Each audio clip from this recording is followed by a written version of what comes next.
सभी बच्चों को गुड इवनिंग। चलिए आ जाइए जल्दी से। देखिए बाबू, आज का पहला जो क्वेश्चन आप देख रहे होंगे, अगर ध्यान से देखोगे तो ब्लड रिलेशन का इनडायरेक्ट क्वेश्चन है। और इस क्वेश्चन में हम लोग जानते हैं कि बहुत आसान तरीके से इस क्वेश्चन को हम लोग सॉर्ट आउट कर सकते हैं। तो सबसे पहले कंडीशन देखिए क्या कहता है। ए हैस बी का अर्थ है ए बी का भाई है, यानी हैस के पहले जो भी शख्स होगा, हैस के पहले जो भी शख्स होगा वह भाई होगा। इसी तरह कहता है A at the rate of B का अर्थ है ए बी की पुत्री है, यानी एट दी रेट ऑफ के पहले जो भी आएगी वो बेटी कहलाएगी।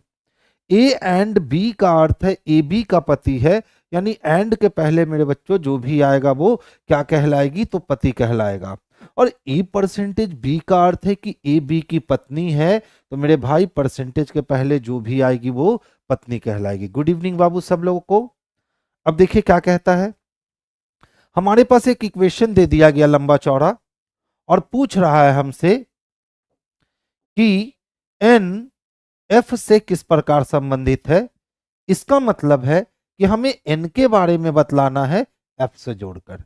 इसके बारे में, तो एन के बारे में बतलाना है एफ से जोड़कर। तो देखिए, अगर मैं एफ हूं तो मेरे पहले एट दी रेट ऑफ है, और एट दी रेट ऑफ के पहले जो भी आता है वो पुत्री कहलाती है, तो वाई मेरी बेटी हो गई। और मेरी बेटी के पहले एंड का साइन है, किसका, एंड का, तो एंड के पहले जो भी आता है पति, तो मेरी बेटी का जो पति होगा वो मेरा दामाद होगा। और मेरे दामाद के पहले एट दी रेट ऑफ का साइन है और उसके बाद एन है, तो मेरे दामाद की बेटी जो होगी वो मेरी नातिन होगी। तो नातिन होगी इसका मतलब वो मेरी ग्रैंड डॉटर होगी। तो देखिए, पुत्री की पुत्री, पुत्री की पुत्री ही नातिन होती है, यानी option number C. Option number कितने हो गए, तो सी हो गए। नेक्स्ट वन देखेंगे, क्वेश्चन नंबर 2 को देखिए।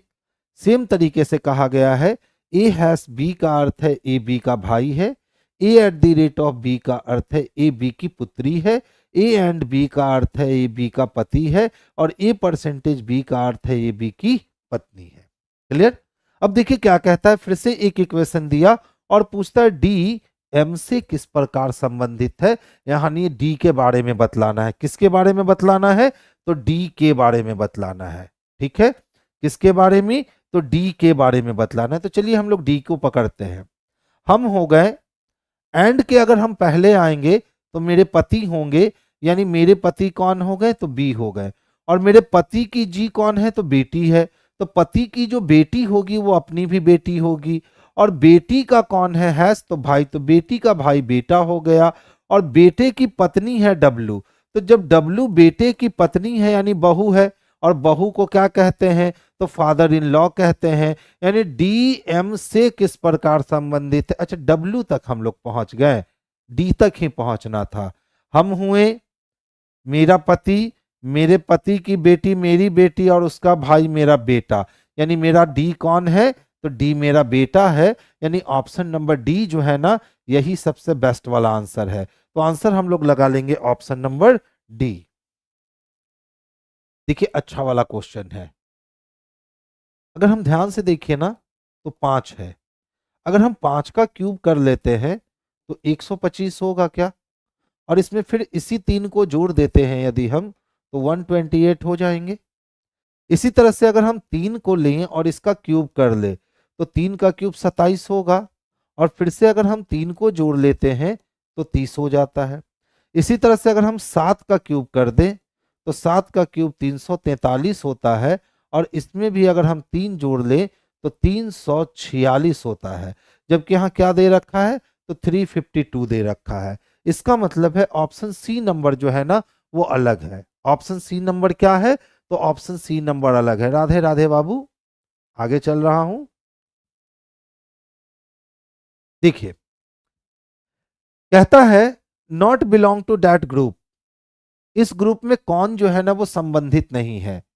तो पेशेंस रख के देखो, तो एक्सेल है, इस पे हम क्या करते हैं, अपना चार्ट वगैरह बनाते हैं। कीनोट है, कीनोट पे भी हम लिखने का ही काम करते हैं। पावर पॉइंट है और वर्ड है, चारों वर्ड कंप्यूटर से रिलेटेड है। लेकिन इसमें सी नंबर पावर पॉइंट जो है ना वो अदर से डिफरेंट है।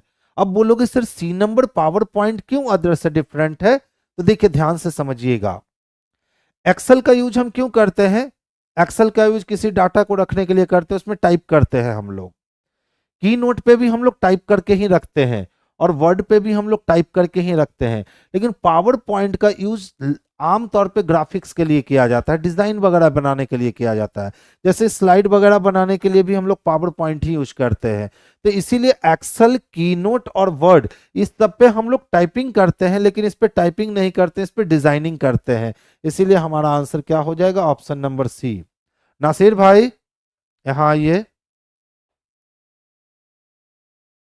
देखिए बच्चों को समस्या आ रही है, फ्रंट बहुत छोटा कर दिया गया है, फ्रंट देख रहे हैं कितना छोटा कर दिया गया है। नहीं तो इसको थोड़ा सा सावधानी बरतवाइए, ठीक है। हम्म, ये सब को हटाइए, इसको फ्रंट को थोड़ा बड़ा कीजिए, बच्चों को परेशानी होती है। हाँ बाबू, बैच थोड़ा सा चेंज हुआ, सिर्फ नाम चेंज हुआ है जी, लेकिन बैच तो वही है, हम भी लोग वही हैं, ठीक है। मंडे से पुराना ही हो जाएगा। बहुत सारे बच्चों को समस्या आ रही है कि सर बैच चेंज हो गया, तो नाम जो चेंज किया हम लोगों ने, बहुत सारे बच्चों को समस्या आई, तो टेंशन नहीं लीजिए, मंडे से वही आपका रहेगा महाभंडारा, ठीक है। चलिए, जिसमें आपकी पसंद वही हमारी भी पसंद। आ जाओ भाई, देख लो क्या है हमारे पास, Q W dash R T Q dash F R dash Q W dash dash T, उसके बाद dash dash H R T. इसी को हमें फिल करने हैं, इसको भरना है। चलिए कुछ नहीं कीजिए, बस इसको भर लीजिए। तो देखिए, तो यहां देखिए T R are T Q दिख रहा है, आर यहां दिख रहे हैं, अगर मैं टी रख देता हूं ना तो यहां आर टी क्यू दिख रहे हैं, और यहां भी आर टी क्यू ही हो जाएंगे। अगर मैं यहां आर रख लूं, यहां टी और क्यू रख लूं, तो यहां भी आर टी क्यू होगा। आर टी क्यू के बाद डब्ल्यू चाहिए, यानी इस प्लेस पे मुझे डब्ल्यू रखने होंगे, आर टी क्यू के बाद मुझे डब्ल्यू रखने होंगे, और आर टी क्यू के बाद सही में डब्ल्यू आ गया। तो देखिए, तो ध्यान से अगर समझने की कोशिश करोगे तो डब्ल्यू के बाद यहां एफ आया है, ठीक है, डब्ल्यू के बाद यहां एच आया है। इसका मतलब तय हो गया कि अब डब्ल्यू के बाद जी आना है, और एफ से पहले डब्ल्यू के बाद ई आना है, ठीक है, W E F G H. तो सीरीज क्या बनी, are T Q W F, are T Q W G, are T Q W H, और वो आर टी के साथ ऐसे ही चलते जा रहा है, आर टी क्यू के साथ ऐसे ही क्या चलते जा रहा है, वो कंटिन्यू चलता जा रहा है। तो देखिए, तो हमारे ऑप्शन में क्या निकल कर आएंगे, तो सबसे पहले तो ई निकल कर आया, फिर यहां पे था कौन सा, तो डब्ल्यू आया, उसके बाद फिर कौन, तो टी आया, उसके बाद कौन, तो जी और आर आ गए, उसके बाद कौन, तो क्यू और डब्ल्यू आ गए। देखिए, तो ये वाली ऑप्शन आपको ढूंढनी है, E W T G, E W T G R Q W, option number C में स्पष्ट रूप से दिख रहे हैं। तो ऑप्शन हमारा सी जो है ना, यही सबसे बेस्ट वाला आंसर होगा, ठीक है। इसमें नहीं फंसना होता है बाबू, इसमें आप ग्रुपिंग करोगे ना तब आप फंसोगे, अगर इसको फील करने की कोशिश करोगे ना तो आप बिल्कुल कभी भी नहीं फंसोगे। तो कोशिश कीजिएगा, इसमें ग्रुपिंग नहीं करना है, इसमें हमें फील करना है। देखिए फिर से दिखा रहा हूं, एक और नया क्वेश्चन है, भी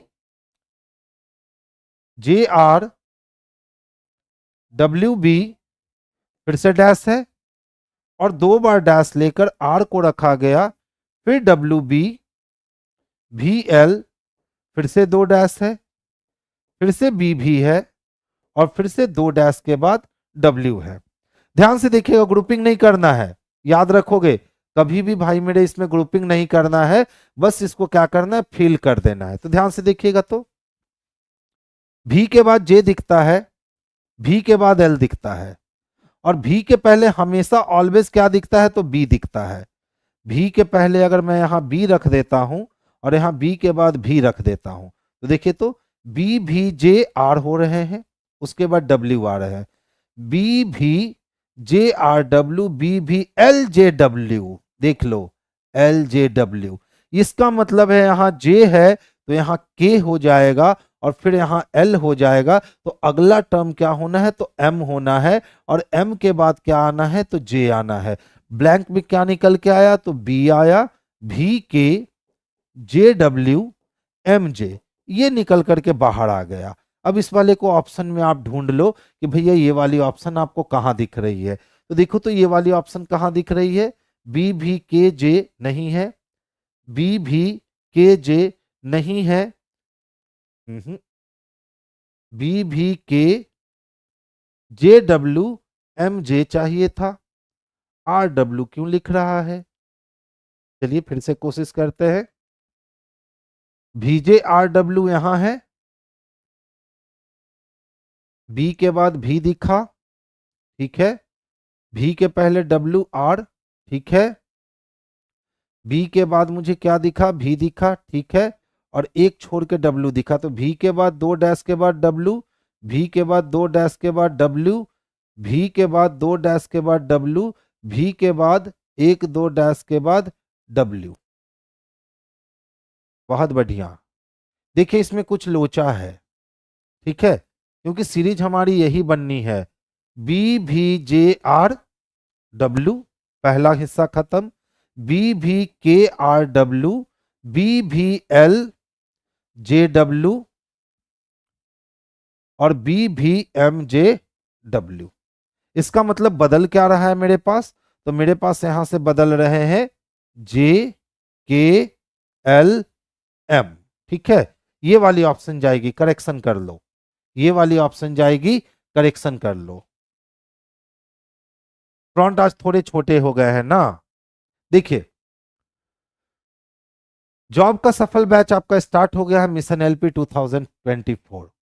अब भैया सवाल उठता है सर ये मिशन एलपी क्या है, तो ये सीबीटी 1 और सीबीटी 2 के लिए कॉम्बो बैच है, क्योंकि पिछली बार हम लोगों ने फील किया कि सीबीटी 1 में बहुत सारे रिजल्ट दे देते हैं, लेकिन सीबीटी 2 में क्या होता है, बच्चे जाकर फंसते हैं बहुत सारे कारणों के कारण। तो हम लोगों ने एक ऐसा बैच डिजाइन किया जिसमें एक साथ हम लोग सीबीटी 1 और सीबीटी 2 दोनों पे फोकस करेंगे, ताकि सीबीटी 2 तो आपका सीबीटी 1 आपका निकले ही निकले, लेकिन सीबीटी 2 भी आपका साथ में ही निकल जाए, ठीक है। तो इस बैच को करने का मतलब है कि इसमें बस वही पढ़ाई होगी जो आपकी लोको पायलट के एग्जाम के लिए सबसे ज्यादा मोस्ट इंपॉर्टेंट है, और बाकी कुछ भी इसमें नहीं पढ़ाई होंगे। अब देख लीजिए ये बैच आपकी 26 दिसंबर 2023 से सुबह 8 बजे से 1 बजे तक चलनी है। हाँ, इसमें टेक और नॉन टेक दोनों की पढ़ाई चलनी है, और जैसा कि आप देख रहे हो ये मंडे टू फ्राइडे ड्यूरेशन रखे गए हैं, 5 महीने की क्लास है। कितने की क्लास है, 5 महीने की क्लास है। लाइव क्लासेस भी चलेगी, रिकॉर्डेड क्लासेस भी चलेगी, स्टडी मटेरियल जो है वो आपको प्रोवाइड करवाई जाएगी, और रेगुलर क्लासेस चलेगी। इसका पता क्या है, तो सैदपुर मोड़ भिखना पहाड़ी पटना 4। और अधिक जानकारी के लिए आप इस कांटेक्ट नंबर को चूज कर लो, इस कांटेक्ट नंबर पे आप बिल्कुल कांटेक्ट कर सकते हो। अब देख लीजिए रीजनिंग इस बैच में मैं ही पढ़ाऊंगा, मैथ इसमें अमरजीत सर पढ़ाएंगे, आशीष सर और दोनों आशीष सर, मैकेनिकल और इलेक्ट्रिकल आशीष सर मिल करके आपके टेक के भी हिस्से को खत्म करेंगे और नॉन टेक के हिस्से को भी खत्म करेंगे। तो ये बैच आपके लिए बिल्कुल रामबाण हो सकता है, क्योंकि इस बैच में हम लोग लिमिटेड कंटेंट देने वाले हैं, वैसा कंटेंट जो सफलता के लिए बिल्कुल 100% श्योरिटी के साथ जरूरी है। तो जो भी बच्चे आप लोग इंटरेस्टेड हो, आप इस बैच को ज्वाइन कर सकते हो, या आपके जो मित्र बंधु हैं जो इंटरेस्टेड है, आप उनको इस बैच को सजेस्ट कर सकते हो। तो चलिए अब हम लोग नेक्स्ट क्वेश्चंस की ओर मूव करेंगे और देखेंगे हमारा नेक्स्ट क्वेश्चन क्या है। देखिए गौरव अपने घर के पिछले दरवाजे से बाहर निकला। कहां से बाहर निकला, पिछले दरवाजे से बाहर निकला, जिसका मुख्य द्वार उत्तर दिशा में था। तो बताइए गौरव के घर का मुख्य द्वार जब उत्तर दिशा में था, तो ये जो पिछला दरवाजा है ये दक्षिण दिशा में होगा, और 25 मीटर सीधा चलता है, यानी मेरे भाई साउथ में वो 25 मीटर सीधा चलता है। साउथ में वो कितना, 25 मीटर सीधा चलता है। कोई दिक्कत, फिर कहता है फिर वो बाएं मुड़ता है और 36 मीटर चलता है। तो साउथ से बायां मुड़ूंगा तो ईस्ट में जाऊंगा, और कितना चलूंगा, तो 36 मीटर चलूंगा, यानी वो ईस्ट में कितना चल लिया, 36 मीटर। फिर वो बाएं मुड़ा और 47 मीटर चलता है। तो ईस्ट से बायां मुड़ने का मतलब नॉर्थ में जाएगा, और नॉर्थ में कितना 47 मीटर, यानी वो नॉर्थ में 47 मीटर मूव कर लेता है। ठीक है, फिर से वो बाएं मुड़ता है और 36 मीटर चलता है। नॉर्थ से बायां मुड़ने का मतलब वेस्ट में, और वेस्ट में कितना चलेगा 36 मीटर। तो वो वेस्ट में फिर चलता है कितना 36 मीटर। ठीक है, अब कहता है वो अपने घर से कितना दूर और किस दिशा में है।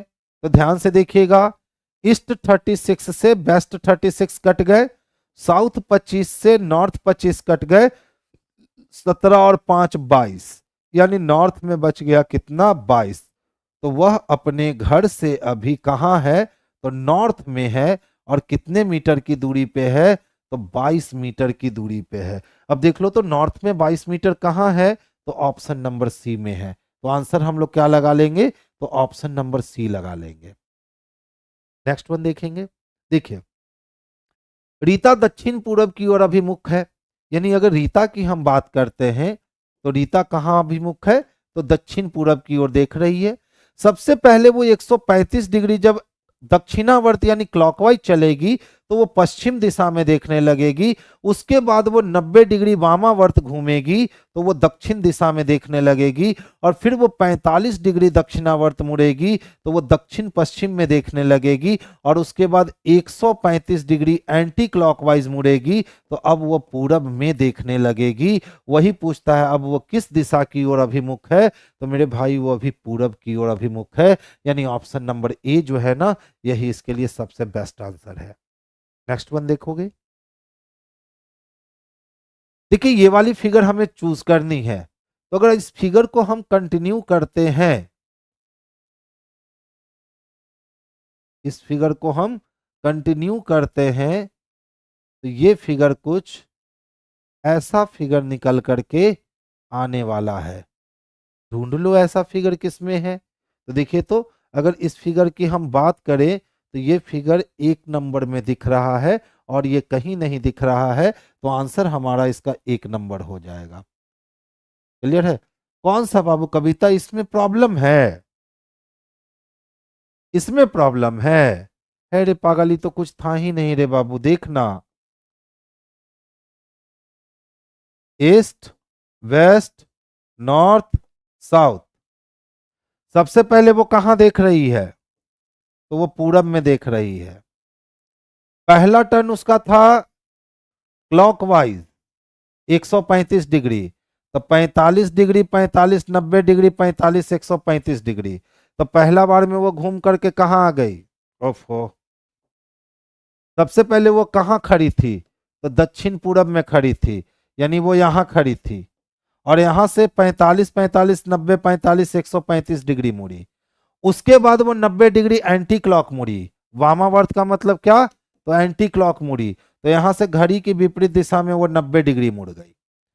फिर यहां से वो 45 डिग्री क्लॉकवाइज मुड़ी, तो यहां से वो 45 डिग्री क्लॉकवाइज मुड़ गई, और इसके बाद वो 135 डिग्री एंटी क्लॉकवाइज मुड़ गई, तो यहां से 45 डिग्री, 45 डिग्री, 45 डिग्री, 135 डिग्री मुड़ गई। यानी अब वो इस वाले लाइन पे है, तो इस वाले लाइन पे क्या होता है, तो इस वाले लाइन पे ईस्ट होता है, तो आंसर हमारा ईस्ट हो गया। आंसर हमारा क्या हो गया, ईस्ट हो गया। नेक्स्ट वन देखेंगे। देखिए, ये वाली फिगर तो बहुत आसान है ना। सबसे पहले क्या किया है कि इस वाले लाइन और इस वाले लाइन को, तो ये वाला लाइन आधा और ये वाला लाइन आधा मिलेगा। अब यहां से 2 लाइन खींचे गए हैं, इधर इधर और 1 लाइन इधर, जबकि ऊपर भी देखें तो ऊपर भी मेरे पास 2 लाइन खींचे गए हैं, और 1 लाइन ऊपर में फिर, यानी टोटल 3 लाइन खींचे गए हैं। अब हमें ये वाली आकृति ढूंढ लेनी है कि ये वाली आकृति मुझे कहाँ दिख रही है। ये आकृति आपको जहां दिखेगी वही हमारा आंसर हो जाएगा।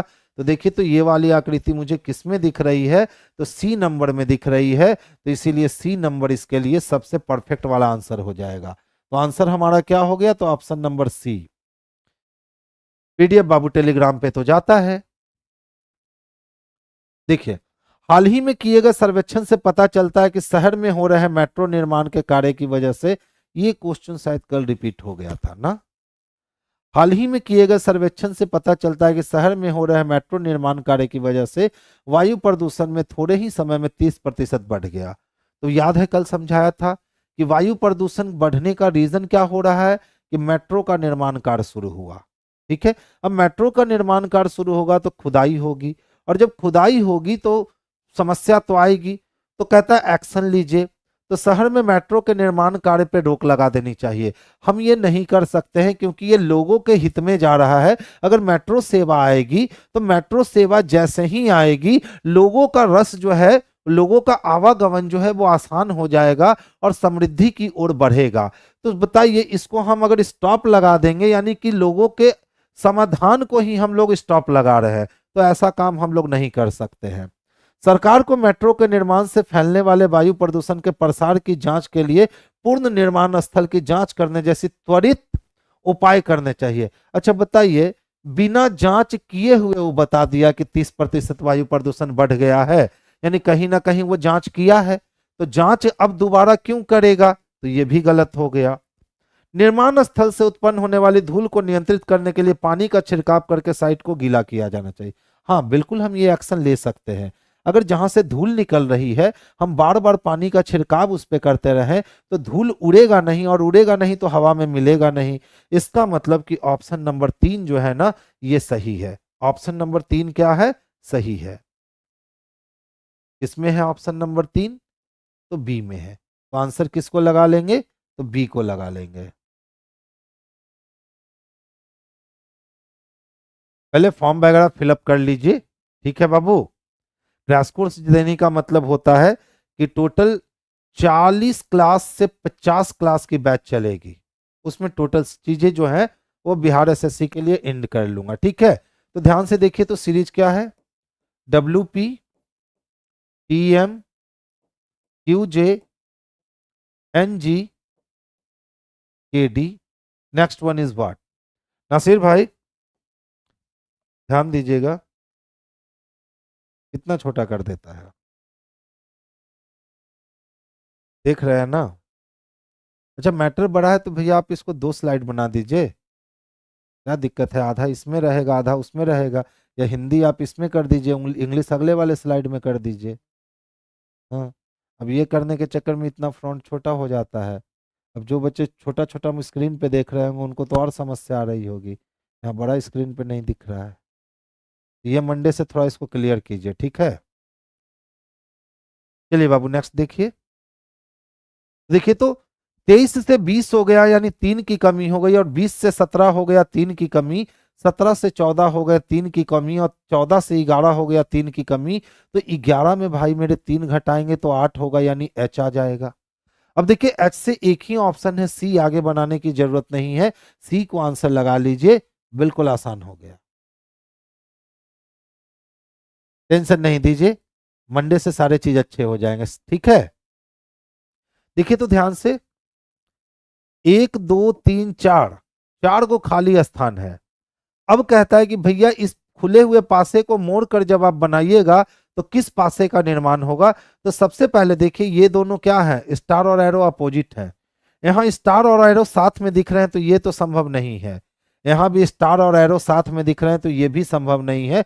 स्टार के साथ यहाँ सर्किल क्या करने आएगा जबकि यहाँ सर्किल नहीं है, तो ये भी संभव नहीं है। तो इकलौता बच कौन गया? तो ऑप्शन नंबर बी बच गए। तो यही हमारे लिए आंसर हो जाएगा, option number B. Next one देखिए, स्टेटमेंट कहता है अजैव निम्नीकरणीय के लिए प्लास्टिक के बढ़ते उपयोग से अंततः पादप एवं पशु जीवन के लिए गंभीर खतरा उत्पन्न हो जाएगा। इसका मतलब कि ऐसा प्लास्टिक का प्रयोग बढ़ रहा है जिसको हम लोग नष्ट नहीं कर सकते हैं। ठीक है, तो देखते हैं ना, सरकार बार बार ये सूचना देती है प्लास्टिक पे बैन लगाइए, तो कुछ प्लास्टिक्स ऐसे होते हैं जिनको अगर मिट्टी में रख दे या किसी तरह से उसको नष्ट करने की कोशिश किए तो वो नष्ट नहीं होता है। तो वही करा है, अजैव निम्नीकरणीय प्लास्टिक के बढ़ते उपयोग से अंततः, अंत में क्या होगा? पादप और जंतु जीवन के लिए गंभीर खतरा उत्पन्न हो जाएगा, यानी पेड़ पौधे के लिए भी खतरा है और इसके साथ साथ जो जीव जंतु हैं उनके लिए भी वो खतरा बन जाएगा। अब कहता है निष्कर्ष निकालिए, यदि अजैव निम्नीकरणीय प्लास्टिक पर प्रतिबंध लगाया जाता है तो मानवता को विलुप्त होने का सामना नहीं करना पड़ेगा। अब यहां बताइए, उसने सिर्फ बोला है कि जीवन के लिए गंभीर खतरा हो जाएगा, क्या उसने यह स्टेटमेंट में कहा है कि यह खतरा इतना अधिक होगा कि पूरा का पूरा मानव जाति विलुप्त हो जाएगा? ऐसा तो नहीं कहा है। हो सकता है कि इससे डिजीजेस में वृद्धि हो जाए, बहुत प्रकार की बीमारियां पनपने लगे, जिसका रोकथाम भी लोग बाद में जाके निकाल ले, लेकिन इससे पूरा का पूरा मानव जाति विलुप्त हो जाएगा, ऐसा स्टेटमेंट में कहीं भी नहीं कहा गया है। इसीलिए 1 नंबर निष्कर्ष नहीं निकाला जा सकता। क्लियर है? प्लास्टिक के व्यापक उपयोग से मानवता पर प्रभाव नहीं पड़ेगा। तो बताइए, प्लास्टिक के व्यापक उपयोग से मानवता पर प्रभाव नहीं पड़ेगा, जबकि हमको दिख रहा है कि प्लास्टिक का प्रभाव पड़ेगा ही जंतु पे भी और पड़ेगा पादप पे भी। तो स्टेटमेंट नहीं वो कहा है कि पादप और जंतु पे दोनों पे प्रभाव पड़ने वाला है, और ये कहता है प्लास्टिक के व्यापक प्रभाव से, यानी कि अगर हम उसको बिल्कुल करते रहें तो उससे आदमी इफेक्टिव नहीं होगा। तो ये भी गलत है। तो ना तो 1 अनुसरण करता है और ना ही 2 अनुसरण करता है। तो ऑप्शन हो जाएगा option number D. Next one देखिए। देखिए बुक को क्या लिखता है, तो 2, 15, 15, 11, यानी सेम प्लेस वैल्यू को लिख दे रहा है। तो पूछ रहा है चेयर को आप कैसे लिखोगे? तो सी के लिए 3, एच के लिए 8, 1, 9 और 18 लिखेंगे। 38, 19, 18 ढूंढ लो आप। 38, 19, 18 ऑप्शन नंबर सी में रखा गया है।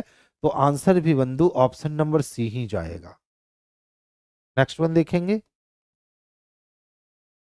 ध्यान से देखिएगा। सही है सी जवाब। देखिए कहता है रेलवे को 4 अलग अलग कोड में कोडित किया गया है। Code number 1, code number 2, code number 3, code number 4। निम्नलिखित में से कौन सा कोड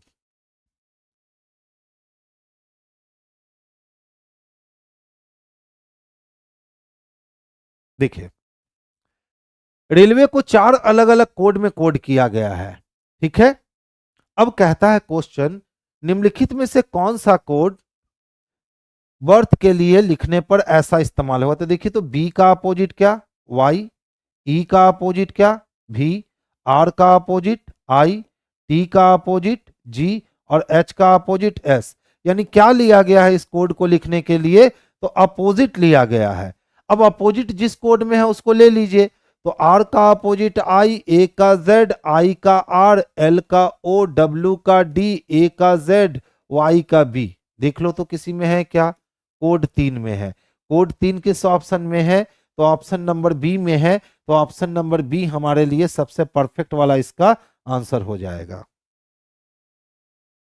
देखिए, कुछ टॉफी कैंडी है, कुछ कैंडी चॉकलेट है, और सभी चॉकलेट जो है वो लॉलीपॉप है। स्टेटमेंट क्या कहता है? कुछ टॉफी कैंडी है। तो पहले कहता है कोई लॉलीपॉप टॉफी नहीं है। तीनों के तीनों स्टेटमेंट पॉजिटिव है, तो उससे निगेटिव कंक्लूजन हम रख नहीं सकते।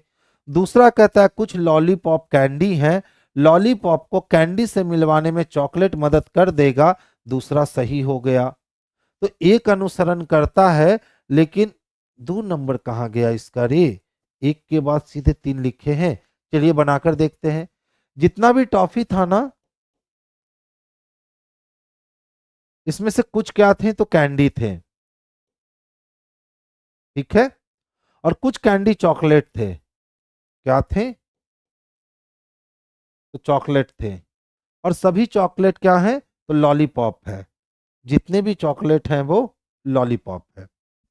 वेन बनकर तैयार है। अब देखिए क्या कहता है, कोई लॉलीपॉप टॉफी नहीं है।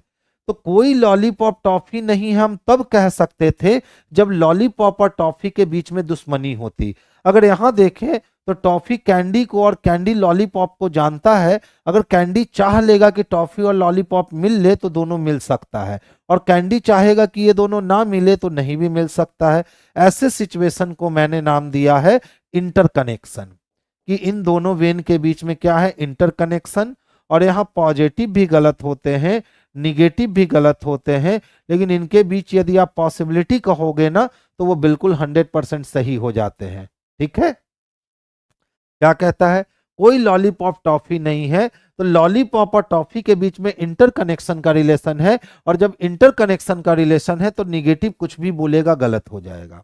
दूसरा, कुछ लॉलीपॉप कैंडी है। देखिए तो लॉलीपॉप का कुछ हिस्सा कैंडी है ना, तो दूसरा सही हो गया। तो एक गलत है और दो जो है ना वो सही है।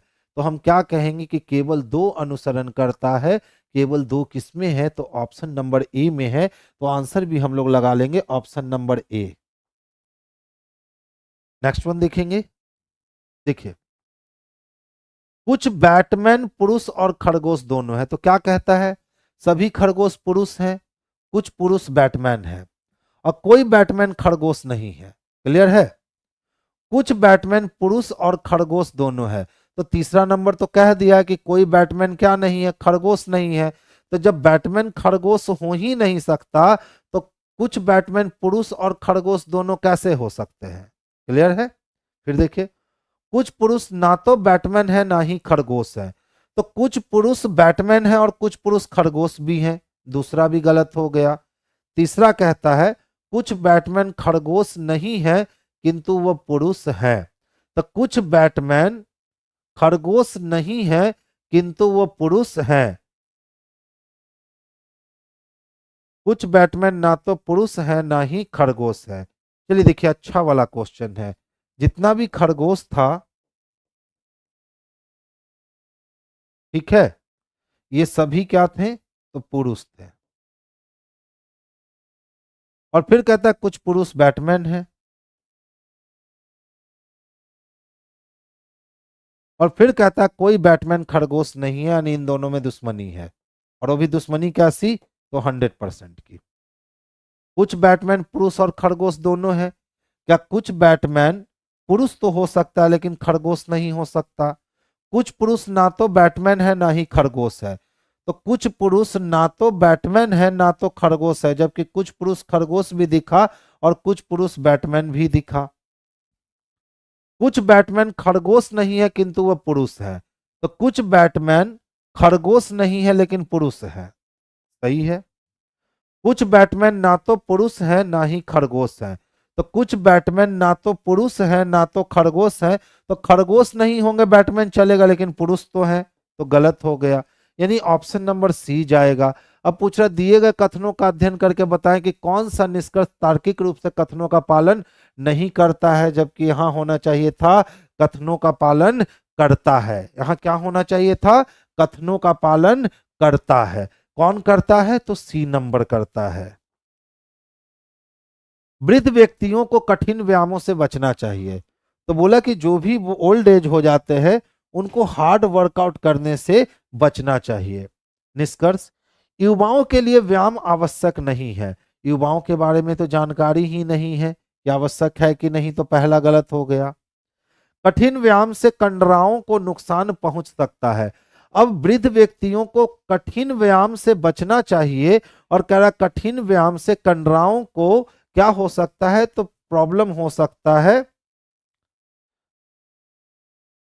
डैमेज टू टेंडन,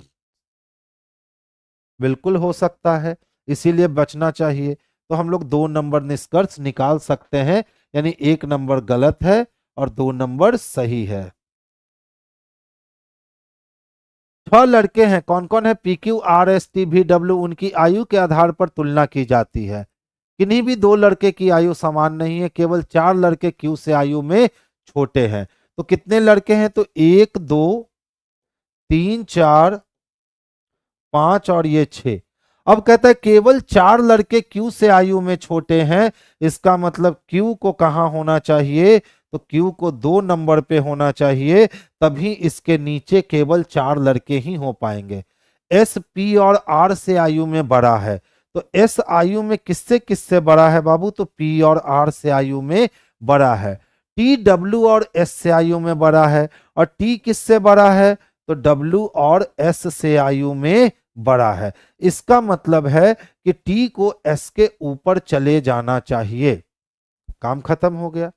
अब बताइए, अगर टी को एस के ऊपर जाना है और टी डब्ल्यू से भी बड़ा है, टी एस से भी बड़ा है, तो ये तो तय हो गया ना कि पी और आर और एस और टी तो एक हो गए, 2 3 4 5 लोग की व्यवस्था हो गई। और छठा ये है, यानी सबसे ऊपर किसको आना पड़ेगा, टी को आना पड़ेगा। और इसके नीचे, टी के नीचे WS, ये पोजीशन हम हासिल नहीं कर पाएंगे, क्योंकि इस पोजीशन पे PRW हो सकते हैं या WRP हो सकते हैं।